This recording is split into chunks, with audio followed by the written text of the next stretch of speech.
Comme je l'ai évoqué en amont, j'avais toujours eu du mal à m'exprimer verbalement, du coup avec mes mots. C'est seulement pour illustrer à quel point les mots sont tellement durs à exprimer verbalement. Du coup, ils ont perdu un peu l'usage de la parole. C'est ainsi qu'ils ont préféré se coucher sur du papier.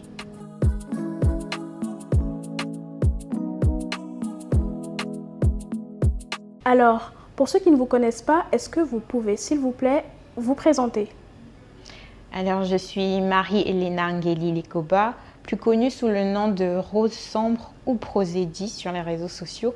Je suis écrivaine et autrice d'un recueil de poésie. Alors, quelle est la différence entre écrivaine et auteur? On est écrivain dès lors qu'on produit une œuvre écrite et on est auteur dès lors qu'on produit une œuvre publiée. Alors, vous êtes les deux. Oui, je suis les deux.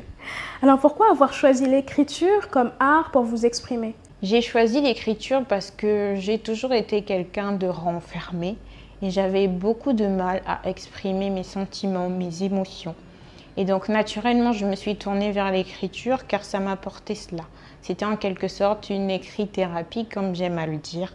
Voilà pourquoi j'ai choisi de m'exprimer ainsi. À quel âge vous avez commencé justement cette relation avec l'écriture?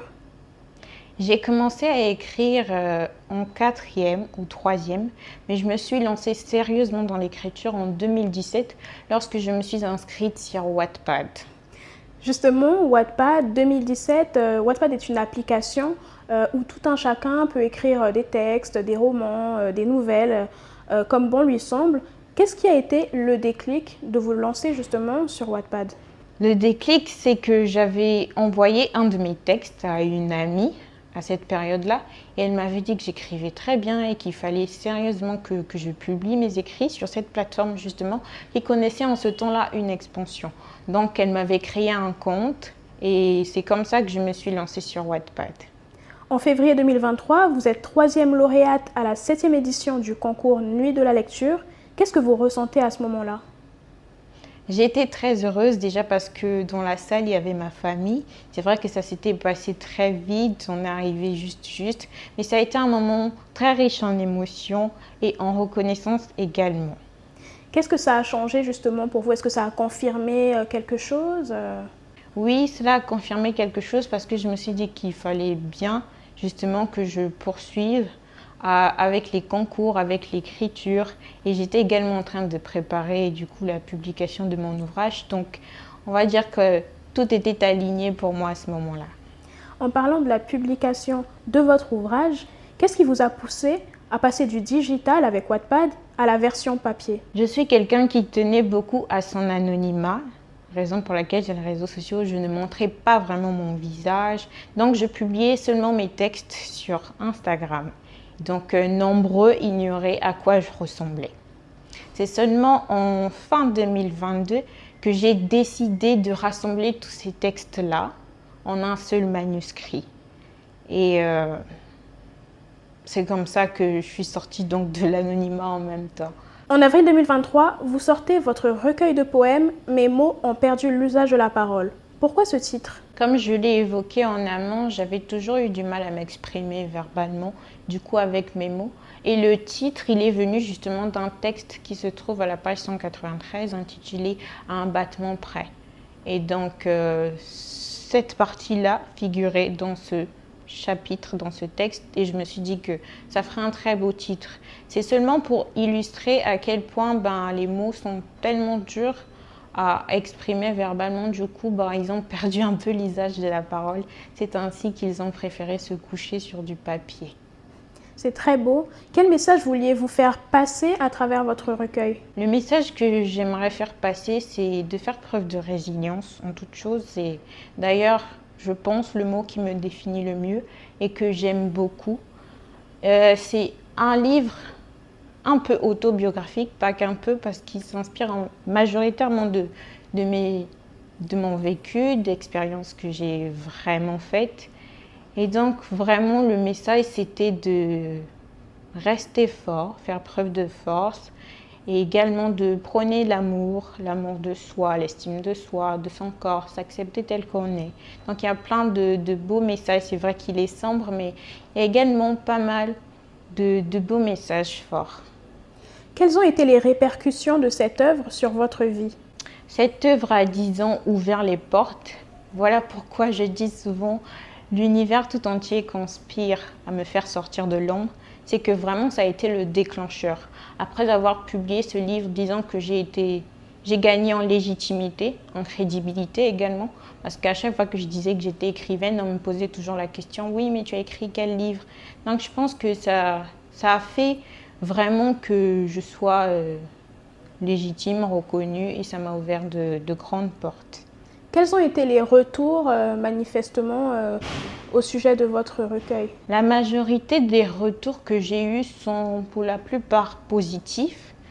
Donc c'est vrai qu'il n'y en a pas beaucoup, mais beaucoup de gens me disent que ça leur a vraiment touché ce que j'ai écrit, que ça peut parler à beaucoup de gens et qu'après ils se sont sentis bien.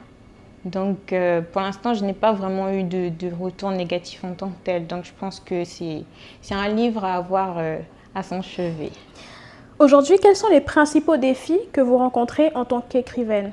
Les principaux défis que je rencontre en tant qu'écrivaine, c'est justement de produire une autre œuvre. On me met quelque peu la pression, mais c'est assez compliqué de produire une œuvre de ce genre et ça prend du temps. Et donc c'est ça, on va dire le syndrome de la page blanche également, le souci d'importer des livres également parce qu'ils ne sont pas imprimés ici malheureusement. Donc c'est un peu ces défis-là auxquels je suis exposée. Donc produire une autre œuvre. Est-ce que Brazzaville et le Congo en général vous inspirent-ils pour écrire? Disons que non, pas vraiment. Bon après, je pense qu'on n'a pas vraiment eu de symboles dans l'enfance. On a beaucoup été, bon, on va dire matrixés parce que l'on voyait, parce que l'on lisait. Et donc, je ne dis pas que je ne suis pas patriote, mais disons que je ne puise pas réellement mon inspiration au sujet de mon pays et tout. Disons que ça ne m'inspire pas tant que ça. De quoi est-ce que vous vous inspirez alors? Donc des personnes qui m'entourent, des musiques que j'écoute, des séries que je regarde, des livres que je lis, de mon vécu également, de mon état d'esprit majoritairement. Qui sont les 5 écrivains du Congo qui vous inspirent, ou même en Afrique centrale? Je n'ai pas lu beaucoup d'auteurs africains, j'essaye d'y remédier, mais je pense qu'on peut citer Alain Mabankou, on peut également citer Marie-Françoise Ibovi, Fanatiki, Emeraude Kouka, Mavi Diabankana. Donc vraiment, ce sont des auteurs que j'ai lus. Où est-ce que vous vous voyez dans 5 ans? Dans 5 ans, je pense que je serai hors du pays, peut-être, à faire une tournée. Pourquoi pas? C'est tout ce qu'on vous souhaite. Qu'auriez-vous aimé changer dans votre parcours? Je pense que je n'aurais rien changé parce qu'il fallait exactement que les choses se passent comme ça pour que j'en arrive là. Donc, je n'aurais rien changé. Si vous pouviez revivre un seul moment de votre parcours, lequel choisiriez-vous et pourquoi? Je pense que je choisirais le jour de la rencontre littéraire de mon livre qui s'était tenue au Centre culturel Zola. Et pourquoi? Parce que j'étais assise en face de mes parents et je voyais à quel point ma mère, elle était fière. Je voyais la fierté dans ses yeux et je pense qu'il n'y a pas meilleur sentiment au monde que de rendre ses parents fiers. Finalement, quel est votre plus grand rêve? Mon plus grand rêve serait d'être reconnue à l'international, pourquoi pas, et de faire beaucoup de tournées, faire entendre parler de moi dans le bon sens bien sûr, et de publier encore beaucoup d'ouvrages. Très bien. Est-ce que vous pouvez nous montrer cet ouvrage à côté de vous et nous dire où est-ce qu'on pourrait le retrouver? Bien sûr. Donc voilà, c'est mon recueil de poésie. Vous pouvez le retrouver sur Amazon, sur Tama également. Il vient d'être disponible. C'est une plateforme d'achat de livres, principalement africains. Et auprès de moi-même lorsque je commande des ouvrages. Il y a toutes les informations dans ma bio Instagram. Alors, Marie-Hélène, qu'est-ce qu'on pourrait vous souhaiter pour la suite? Souhaitez-moi beaucoup de succès. Merci beaucoup, Marie-Hélène.